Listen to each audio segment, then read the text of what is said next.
Elon Musk का जो AI आया है उसने देश में एक चर्चा शुरू करवा दी है और चर्चा भी नरेंद्र मोदी और जवाहरलाल नेहरू को लेकर के है कि जब नरेंद्र मोदी देश के प्रधानमंत्री हैं तब देश की गरीबी दर 22% और जब जवाहरलाल नेहरू देश के प्रधानमंत्री थे उस वक्त देश की जो गरीबी दर थी वो लगभग 70% से भी अधिक थी। तो नरेंद्र मोदी जब देश में आपदा आए उस वक्त वो पीएम केयर फंड अपना खुद का एक बना करके लोगों से दान मांगा गया और जवाहरलाल नेहरू जब प्रधानमंत्री बने उस वक्त 98% जो संपत्ति जवाहरलाल नेहरू के पास थी वो उसने देश को समर्पित कर दी थी। इनके लगभग 200 करोड़ के आसपास उनकी संपत्ति बताई जाती है।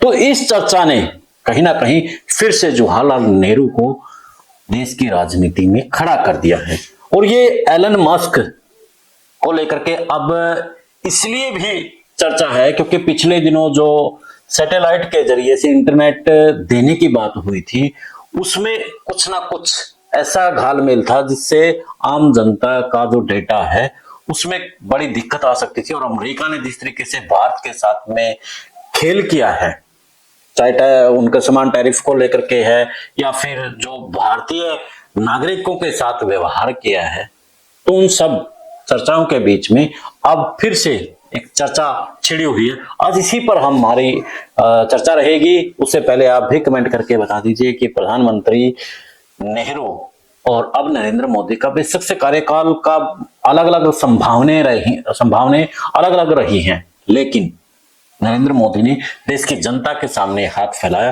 लेकिन जवाहरलाल नेहरू ने अपनी संपत्ति राष्ट्र को समर्पित कर दी। कौन देशभक्त है कमेंट करके जरूर बताइएगा। चैनल को फॉलो शेयर सब्सक्राइब भी कर लीजिएगा ताकि देश से जुड़ी अहम खबरें आपसे छूट ना जाए।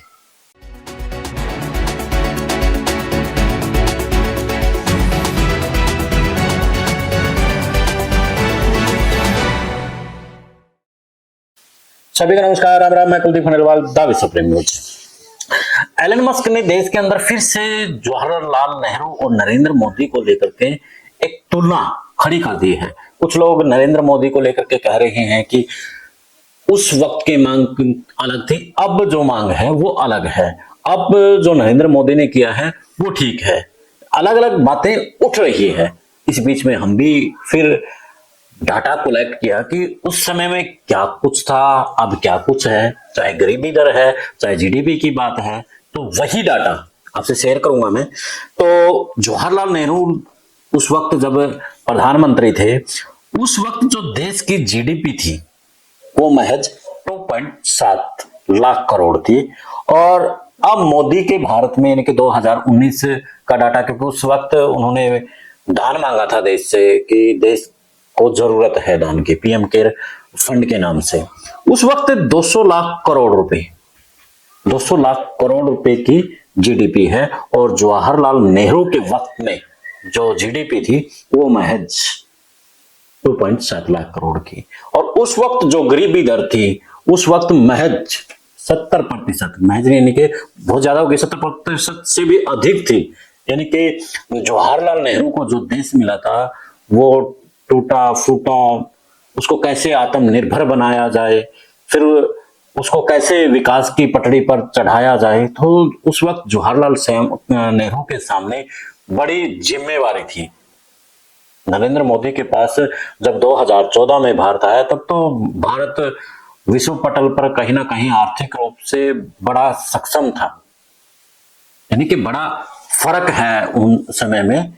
तो जो गरीबी दर के बाद जो आज विदेशी मुद्रा की बात करें, विदेशी मुद्रा उस वक्त बिल्कुल ही कम थी, लेकिन अब की बात करें तो 450 बिलियन।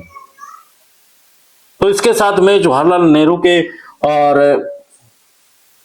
नरेंद्र मोदी के जो शिक्षा और स्वास्थ्य के बजट की भी बात करें तो जवाहरलाल नेहरू ने पंचवर्षीय योजनाओं के साथ में शिक्षा और स्वास्थ्य के ऊपर उस वक्त बड़ा जोर दिया था और उन्होंने 1964 और 65 में 140 करोड़ का बजट देश की एजुकेशन और हेल्थ सिस्टम पर को दिया था और उससे पहले जो था 19.8 करोड़ रुपए एजुकेशन और हेल्थ पे था। यानी कि एलन मस्क के जो ग्रोक एआई से जो चर्चा हुई है, कम से कम आम जनमानस को इस बात का तो पता चला है कि जो नरेंद्र मोदी जवाहरलाल नेहरू को कहता है कि देश का सत्यानाश कर दिया, देश को पीछे धकेल दिया, लेकिन देखने वाली बात है कि उसके पास जो संपत्ति थी वो राष्ट्र के निर्माण में उन्होंने लगा दी, और वो जो राष्ट्र के निर्माण में लगाई है, कहीं ना कहीं देश की आम जनमानस को उसका फायदा तो जरूर पहुंचा है। और नरेंद्र मोदी कहते हैं कि मैं तो फकीर आदमी हूं, झोला उठा करके चल दूंगा। तो एक देश के प्रधानमंत्री को ऐसी बात बनने से पहले भी और बनने के बाद भी शोभा नहीं देती है। फकीर का एक अलग है और देश के प्रधानमंत्री का एक अलग है। तो जवाहरलाल नेहरू ने फकीर नहीं बल्कि वो एक रईस थे। इस वक्त से 200 करोड़ रुपया कोई थोड़ा नहीं होता, यानी कि बड़े रईस थे। अब नरेंद्र मोदी तो कभी चाय वाले बन जाते हैं, कभी कुछ बन जाते हैं। तो दोनों की अगर हम तुलना की बात करें तो देश को समर्पित कहीं ना कहीं जवाहरलाल नेहरू रहे हैं, अभी तो उन्होंने इतनी बड़ी संपत्ति देश के नाम कर दी। आप इस वीडियो पर क्या कहेंगे? आप अपनी राय जरूर रखिएगा। देश और प्रदेश की खबरों के लिए देखते रहिए विश्व प्रेम न्यूज। फिर मिलते हैं एक नए मुद्दे के नए विश्लेषण के साथ। जय हिंद, जय भारत।